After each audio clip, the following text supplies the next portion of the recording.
I'm Ryan Benson from the Pop Culturist, and we're here at PAX Australia 2017, hanging just outside the Polly Woodside to get our hands on Sea of Thieves. And I'm here with one of the executive producers. How you doing, mate? Yes, I am very well, in fact. I've had a bit of hands-on with it. Tell people about the game. Yeah, Sea of Thieves. It's basically, we call it a shared world adventure game. Swag for sure. That's swag. There you go. Well, I was listening. Beat me to it. But yeah, and but really, it's a co-op adventure, really. So you're a bunch of you on a ship together in this kind of pirate world. But the magic is that it's shared with other players who are on their own adventures. And like when those kind of adventures cross paths, that's when you have these really interesting kind of just moments and stories. And it really is exactly like watching a kind of a pirate film or a TV show, and the moment that they spot that ship through the spyglass and they're like, oh, who is that? You know, are they chasing us? Are they following us? Are they kind of, have they seen us? All of those kind of things, like emotions go through your head, and it's exactly the same in this, because you know that those are other players and you don't know what their intent is, and it's always an amazing moment. So when we were playing, so we should also mention as well, it's literally playable inside a pirate ship, like down underneath. Yep. It's nuts. So we were playing, there was 4 of us, 4 other people, so it's probably a very simple question. Is that mostly 4 people in little pirate squad group? I don't know what the collective name for a pirate is. Maybe. Crew! That's it, crew! I couldn't think of it earlier, it's crew!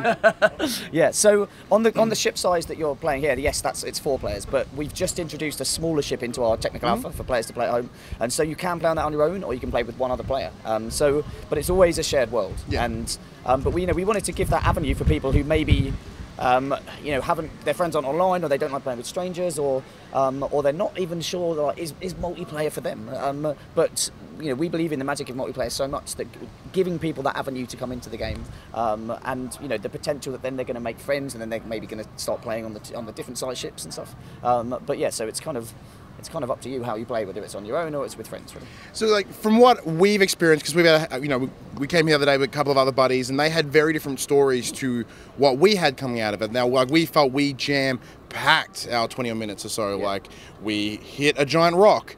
We then almost sunk our ship. Yeah. We then landed on an island. Our ship was then stolen. Yeah. We had to go get our ship back.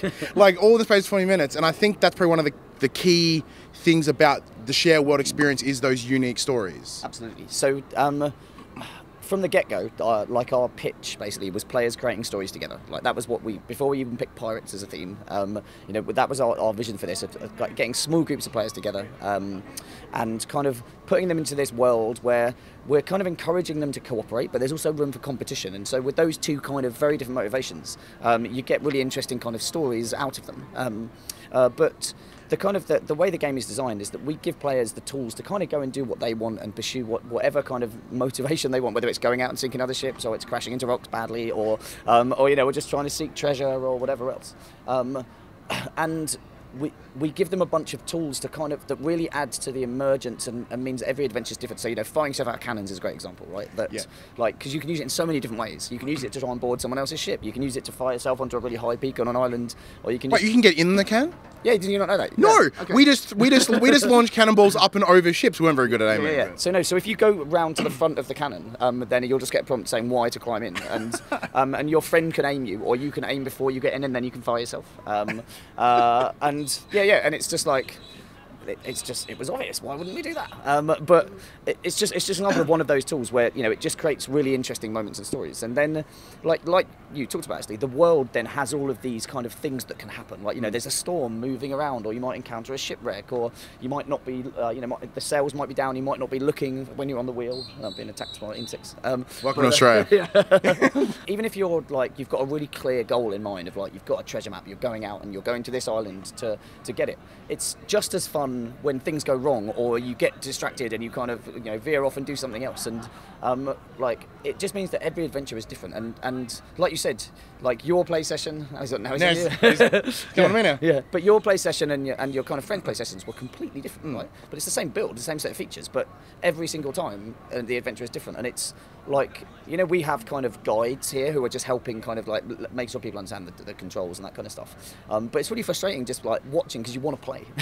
I want to be playing with people, but then I'll be taking away a place from the people in the queue. But it's I've played this game a lot because I've been working on it for a while, and but I still love playing that. And I think the thing I love the most is playing with strangers, people I haven't played with before, because the people are what make this game so special. Yeah. Like, because it's that kind of that social kind of dynamic and stuff of who you're playing with and who you encounter out in the world, and you like the game bonds you together and it kind of makes you make friends, right? And so and yeah, that's one of the things I love the most. And it's like I didn't really realise it until I was here and I was playing in a bunch of sessions, just a bunch of new people, and then you're just laughing with each other and then you're sharing stories at the end and stuff. So very quickly that you start, you fall into your role on the ship. You're like, all right, this is the captain. This person's reading the map. Oh, you're reading it upside down. All right, so there you go. So in that way, can you be the captain of your own ship, and when you join somebody else's session, you bring your ship, or can you personalize a ship?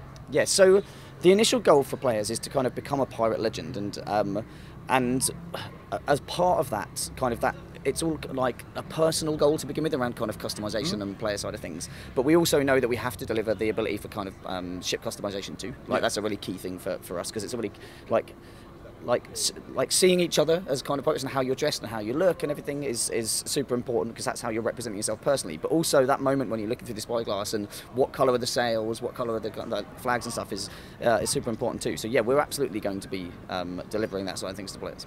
Now, you mentioned that you had all these sort of the base systems and mechanics sort of worked out before you made the jump to pirates. Yes. What brought you to pirates? So we wanted, like I said, a game that encourages kind of cooperation and has room for competition. But we wanted small groups of players together, something that really kept them together, so that like the relationships are personal, the stories are kind of really memorable. Because like if you're in a pub, right, with a bunch of your mates, and there's like 8 or 10 of you, you'll generally split into 2 or 3 groups of chatting folks, right? And we felt like if we went too big in terms of the crew size, then that's what would happen, and we wanted that bond to stay really strong and close. But we also looked at like a ton of different kind of themes for the game before landing on pirates, and literally our team were kind of like putting one sheets up, that's what we called them, which is basically like you had a kind of a theme and then a few key bullet points of what you thought was like the special twist. So we had a ton of those up. Like one of them was dinosaurs, like almost like Jurassic Park meets Hunger Games, and I'm really glad we didn't do that because then Ark came out. Oh yeah, I'm like, because that sounds awesome. Like, oh yeah, Ark. Yeah.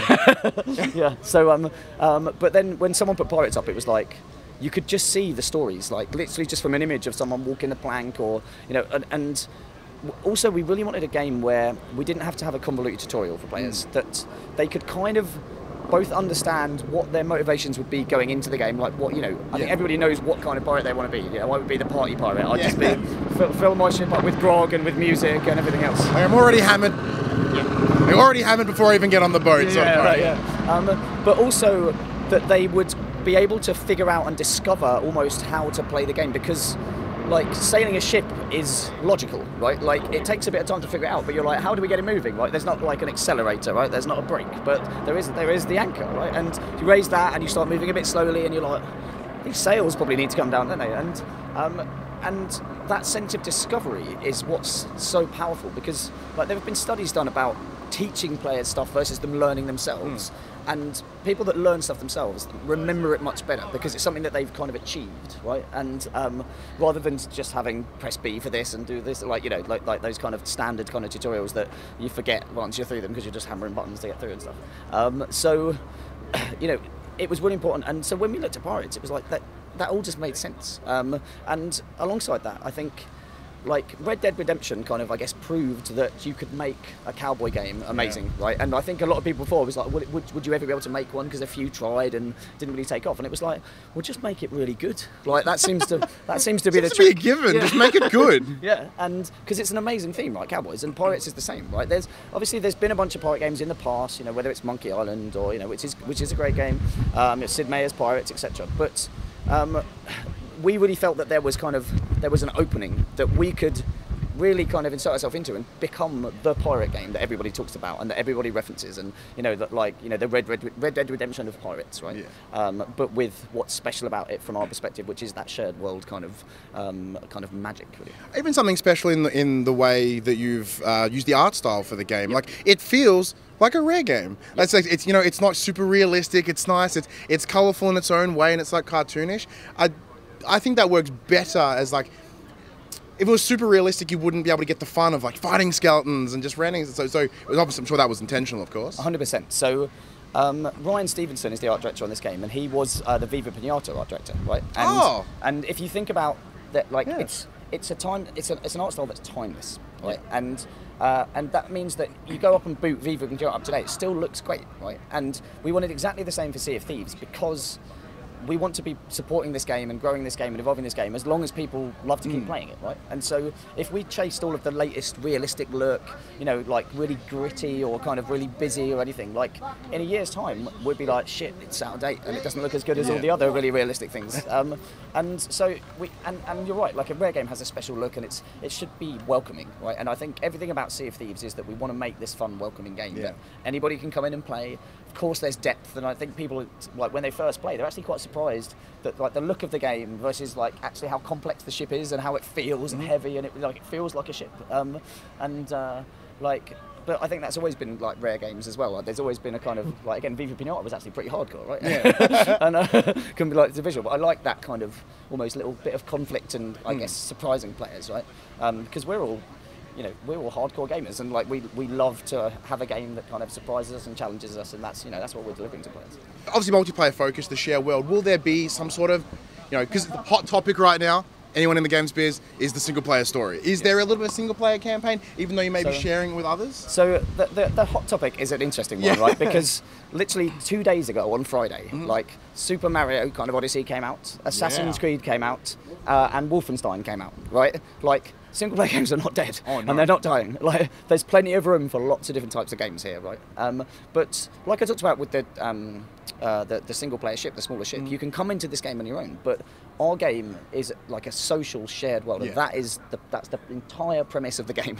And so but if you want to come in and you're not like necessarily social, like, which is basically me, right? I'm the type of person that loves to play on the small ship and kind of play on my own and stuff. Or at least historically, I love single player games. Like, that's kind of my thing, right?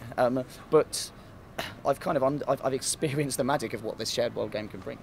So for people who want to come in alone, they can. But you're signing up to a shared world. That's what Sea of Thieves is, and we're never going to compromise on that.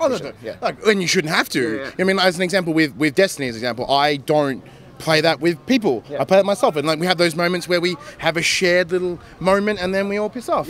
And like that's exactly how I like to play it. I think we can do that with this. You probably have to do the same thing, like jump into someone's ship for a while, do what you need, and then hightail out. But kind of the campaign as it is to become a pirate legend. Like, that is so it's more of a goal than like a journey. Yeah, exactly. And but everyone's, like, what we want is that nobody's journey is the same towards that goal, and they become the pirate legend that they kind of want to be, and that based on how they play and based on the things they've done in the game and what quests they've taken on and everything else. But no two players' journey should be the same, because that's when it's really interesting to chat and to share stories and kind of understand all that sort of things. Like, it's like that's our game, right? Like we don't, like, it would be the worst thing in the world if everybody had the same adventure, everybody had the same story, right? Like, that's not what we're delivering. We want to deliver the unexpected, right? Speaking of stories, do you have like just your favourite story so far from playing the game? Crikey, that's a good question. I know I said at the start I'll have an answer for everything. That one's as I said, like for me, it was our ship got stolen and we had to find a way to get back. And it's like swim out in the ocean, tap the mermaid, come in, take your ship back over. So this isn't my favourite story that I experienced, but it's a favourite story that I've heard about from our community, actually, right? So we recently introduced this mechanic where basically, if you're being a toxic player or you're kind of upsetting your crew can democratically vote you into the brig on the ship, right? So and what that means is that you're basically now trapped in the brig in the kind of the bottom of the ship. The only way you can get out is if your crew actually decides to forgive you and kind of let you out. Because what we're trying to do there is give players tools to kind of manage if there are toxic or negative players, because it's an online game. Some people like that, it's a minority, but it can happen, and it really does ruin an experience. So basically, if they kind of seek forgiveness, then they can be let out of the ship. But if you are just a troll that's has no kind of morals or kind of isn't seeking forgiveness. No pirate code. Yeah, exactly. No pirate code. Then you'll be stuck in the brig. They can mute you as well, right? And the only thing you can do is quit yourself. And so, but for trolls and people who love that, it's almost a badge of honour to get kicked out of a game by people, isn't it? Because they're like, yo, I've won, I've annoyed them so much. Whereas it's kind of a bit of a psychological switch to go, I'm admitting defeat and I'm having to quit myself, right? But so we put this in, and we also felt it was really good and fun for people who were, you know, a group of friends playing together. And like I said, if you kept sailing into rocks, then I'd be like, okay, you know, get on the naughty step for a couple of minutes, and they'd all vote you in, and a bit of a play act, right? So we put this in the game, and one of the first things a group of players did with this was, because you know, when you take on damage, the water kind of starts filling up, and you have to bail it out with a bucket. What they did, which took me ages to work out, by the way. Yeah. I like, because you had to physically scoop, run, come back, scoop, run. It was awesome. Yeah, I know. It's you'd be surprised the amount of people that like scoop it and then bail it straight away, and it's like it's not how physics or gravity works. Like, but anyway, so.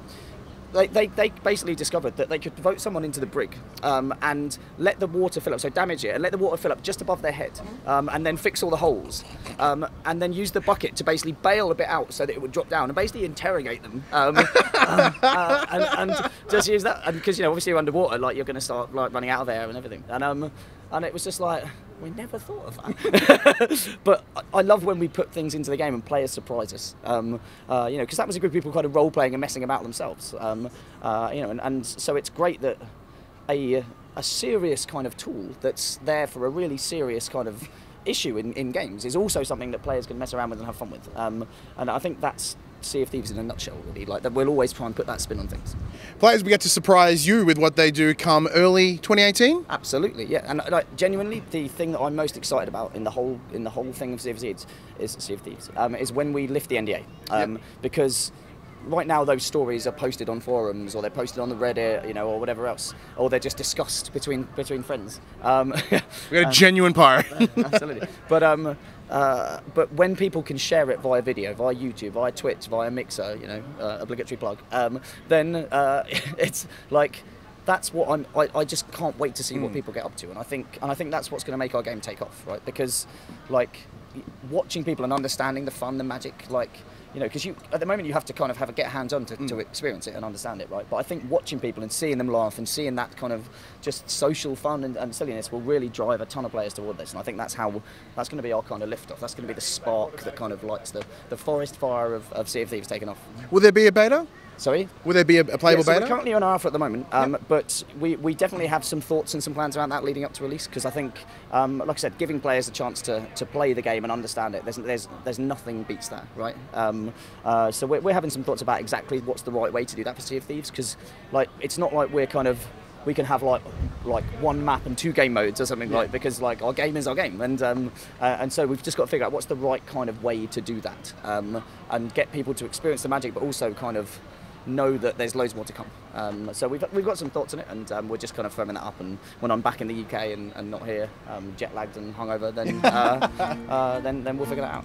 Anyway, thank you very much, Joe. Greatly appreciate it. Sea of Thieves is actually fantastic.